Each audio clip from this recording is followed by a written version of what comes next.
a chestnut people's story. If you have any doubts about aliens, they will no longer exist.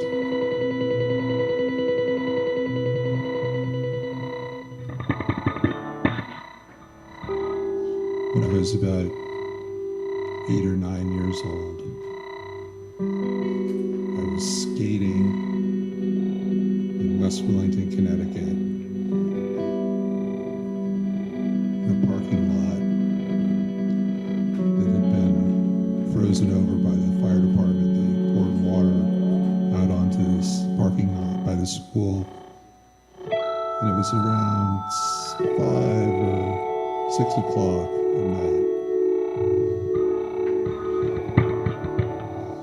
It was just starting to get dark, and there was a little street light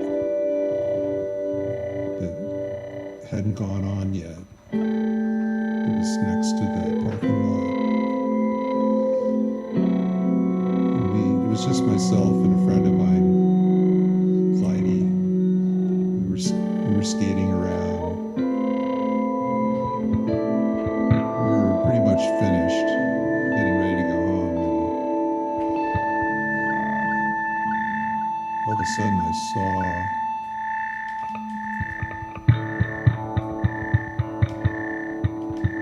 what looked like a flying saucer.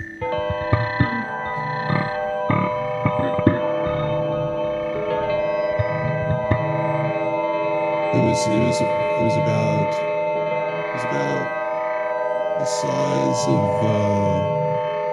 it's bigger than a football, but not much. It was maybe 2.5 feet, 3 feet, and it was silver, and it was just floating there.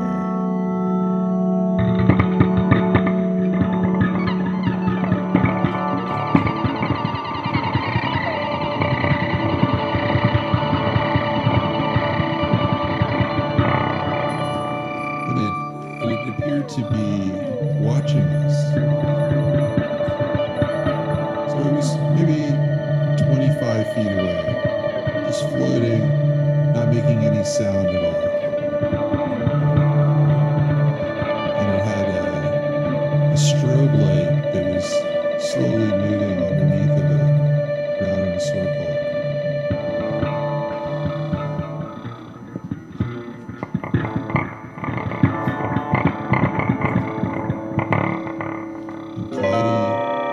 Clyde and I pointed at this flying saucer, and we were both absolutely terrified. So mind you, this is early 70s, maybe 1971, and this was before there were all these things flying around in the sky. And we had Estes rockets back then. The technology was not very advanced. We had, there weren't even really remote controlled airplanes.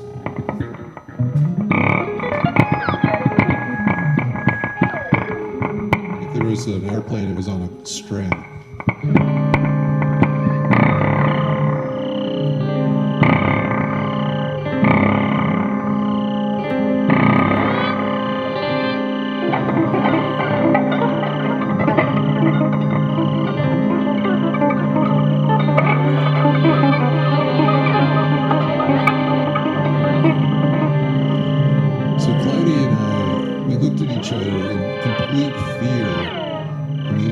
Thing that was floating there, and it started to move very slowly.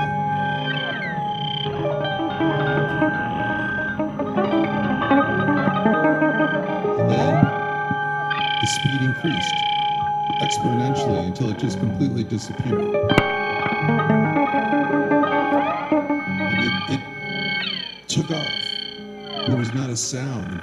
Clyde and I looked at each other, and we freaked out. We forgot our shoes. just started running down the street on her skates.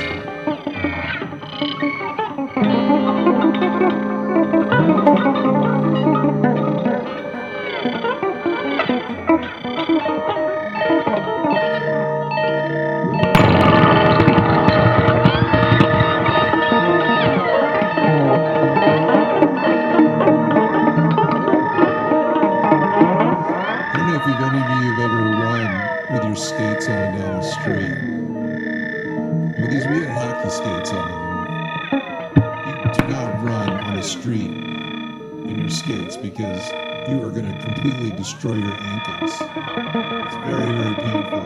And we lived about half an hour from the school.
So we eventually got back to our house.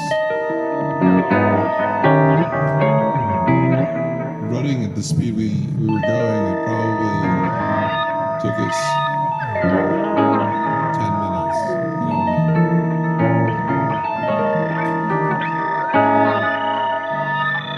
And we come in the house and everyone's there.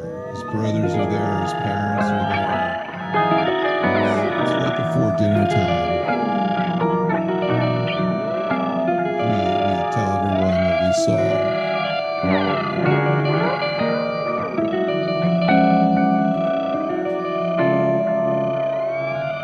Of course, no one believed us. Two kids making up stories. Maybe just trying to get some attention. But then when we took our skates off,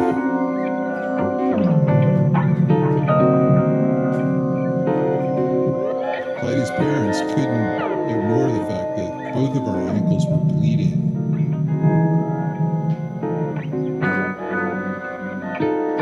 Our socks were soaked in blood.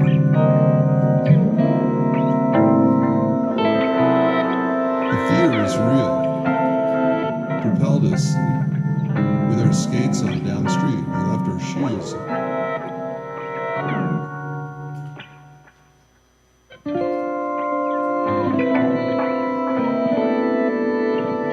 Years later,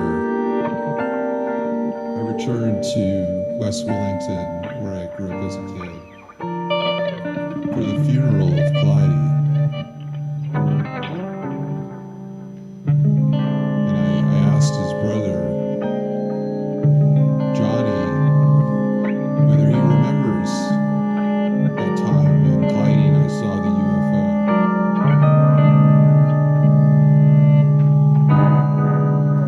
And Johnny said that it was him that was there at the parking lot, and he had seen the UFO and run home with me.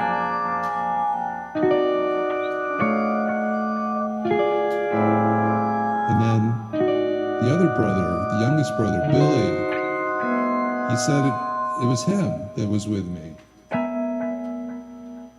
And that he had seen the UFO and run home.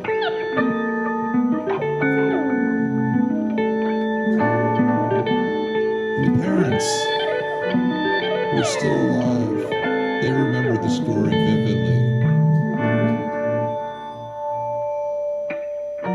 The story had been told over and over for all those years.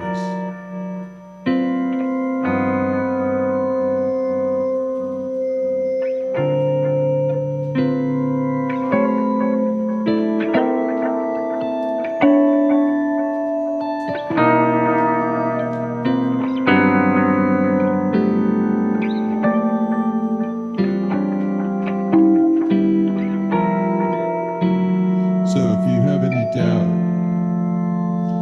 any doubt that we're alone in the universe, forget it. If you have any doubt that we're alone in the universe,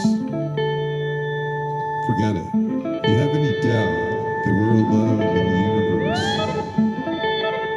forget it. If you have any doubt that we're alone in the universe, forget it.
Forget it. You have any doubt that we're alone in the universe? Forget it. You have any doubt that we're alone in the universe? Forget it. You have any doubt that we're alone in the universe? Forget it. You have any doubt that we're alone in the universe? Forget it. You have any doubt that we're alone in the universe? Forget it. You have any doubt that we're alone in the universe? Forget it. You have any doubt that we're alone in the universe? Forget it. You have any doubt that we're alone in the universe? Forget it.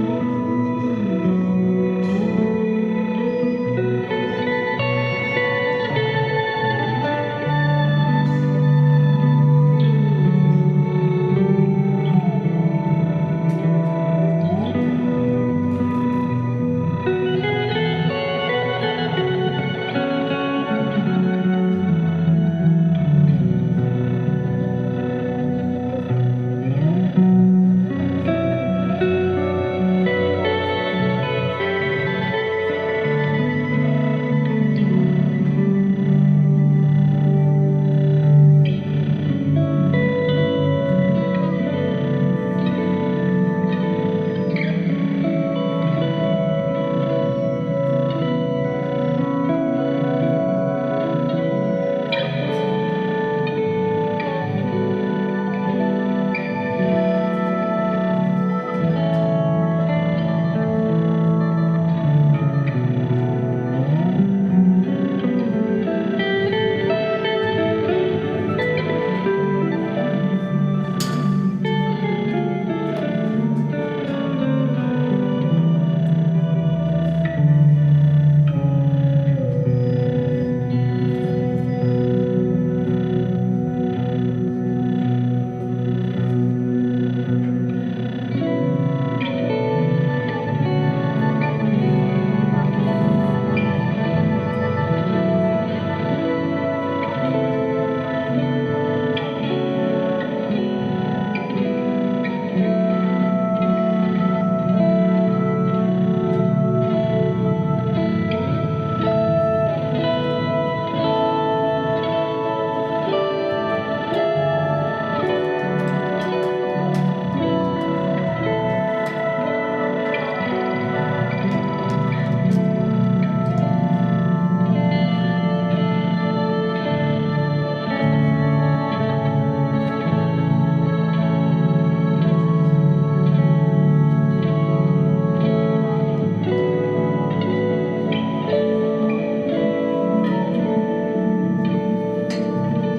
Forget it.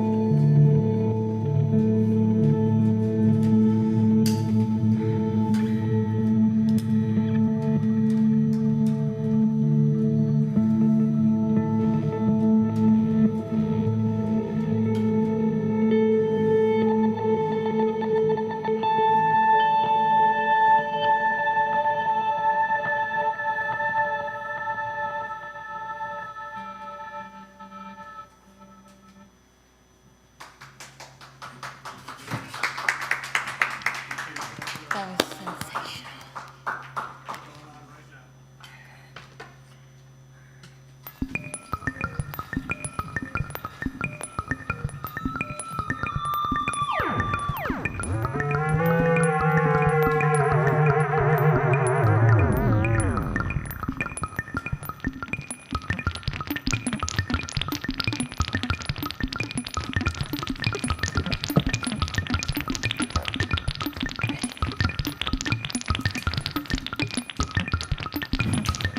There was once a girl Aphrodite, young and sprightly, with a gift for sight, she could turn rocks into flowers by asking them politely. One daring night she took off into the abyss on her trusty spaceship, the Lioness, with no maps to guide her through the eternal darkness. In the fields of nebula and interstellar dust, she found creatures nothing like us. They sent vibrations of bliss straight through the hull of the Lioness. The ship purred delightedly, and so too did Aphrodite.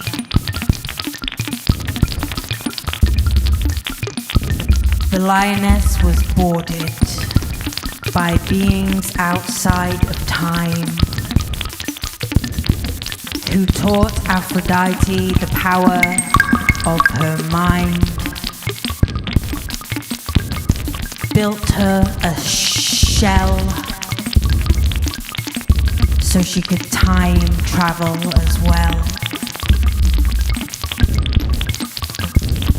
They took her to planets full of desolate holes,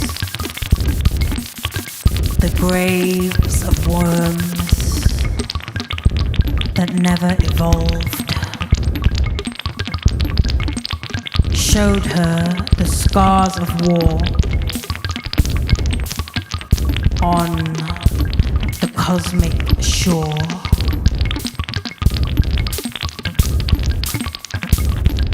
Then one day, as they planned, they let go of her hand. Waltzed off between the stars and the swell,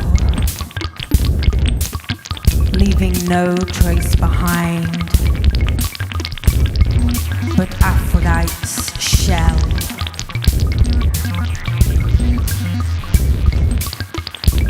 The Lioness was found a century later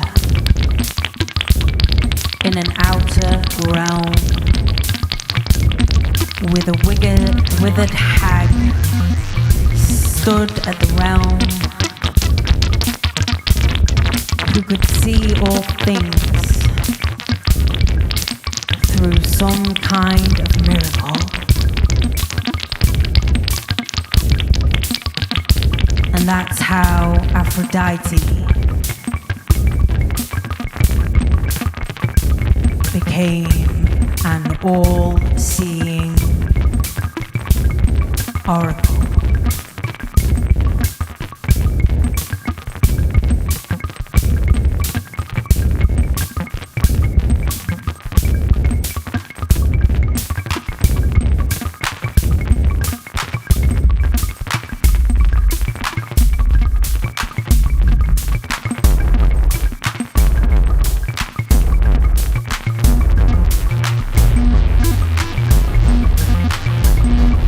The mountain and the moon,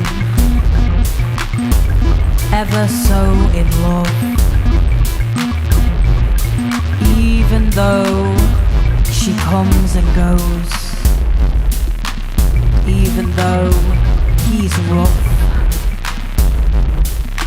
and the world can only wonder what holy miracles the mountain and the moon must both behold.